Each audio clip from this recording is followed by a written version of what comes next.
Why are we now interested in solid shampoos? Well, because it's an incredible marker of the environmental transition for 4 reasons that I will explain to you.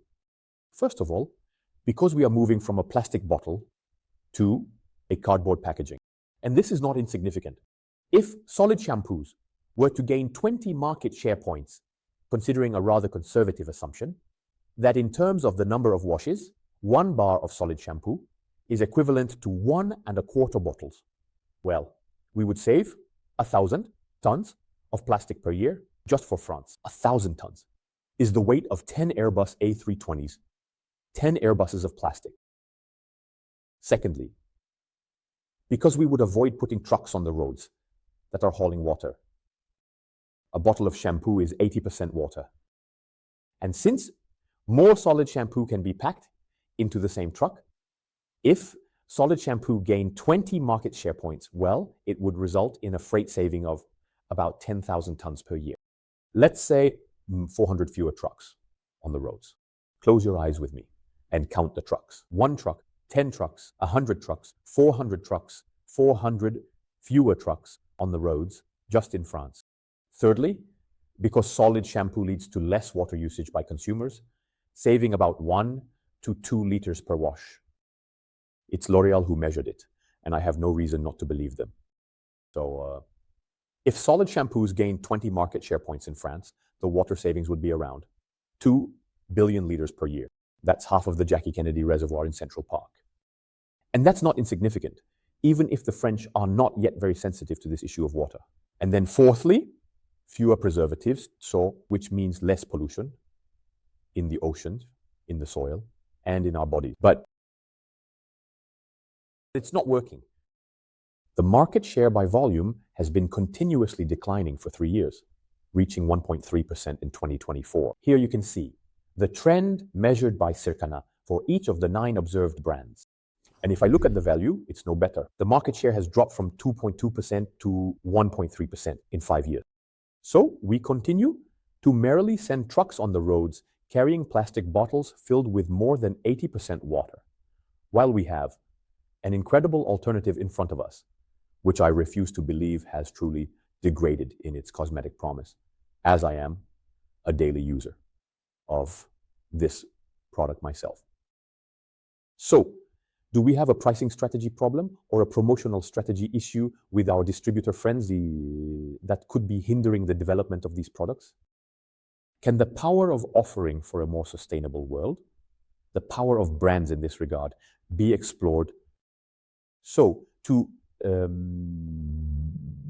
understand this, we analyzed with Circana the evolution of the ratio between the average price of solid shampoos and the average price of the category's product.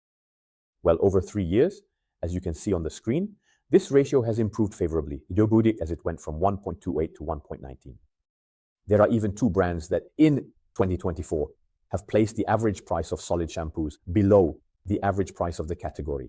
So, these are averages, of course, and the manufacturer's pricing, as well as the decision to remove the highest priced decile references from the shelves, can also be explanatory factors for the decrease in this ratio, beyond the margin strategy of the brands and obviously their purchasing conditions. Then I went to see if there was a correlation between this relative price ratio and the market share of the category. This is the graph you see on the screen. And we observe that R2 is equal to 0.15. So it's not an effort on the relative or absolute price that will make these products take off. Now let's analyze what is happening with the promotional strategies of the brands on solid shampoos. For this, we built with Circana a promotional exposure index, which is the ratio for each brand between the share of offers in promotional flyers and the share of offers. And you can see on the screen that this index has significantly decreased over the years and settled at 0.46 in 2024, whereas it was 1.06 in 2022. And to search for a possible correlation between variables, we placed this promotional exposure index on the x-axis and the market share on the y-axis, as you can see on the screen. And we observe that R2 is equal to 0. So here too, this is not the issue. the brands will not save solid shampoo through pricing or promotional strategies. In conclusion of this first analysis, we are dealing with a product family that represents a true marker of the environmental transition, but which has not found its customer base and is floundering at the market share point. And this time, the power of the supply, the power of the brands over price and promotion do not seem to be the right levers. However,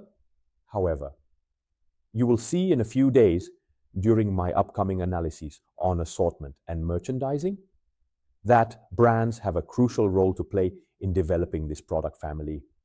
This is reassuring regarding my theory on the power of supply for a more sustainable world.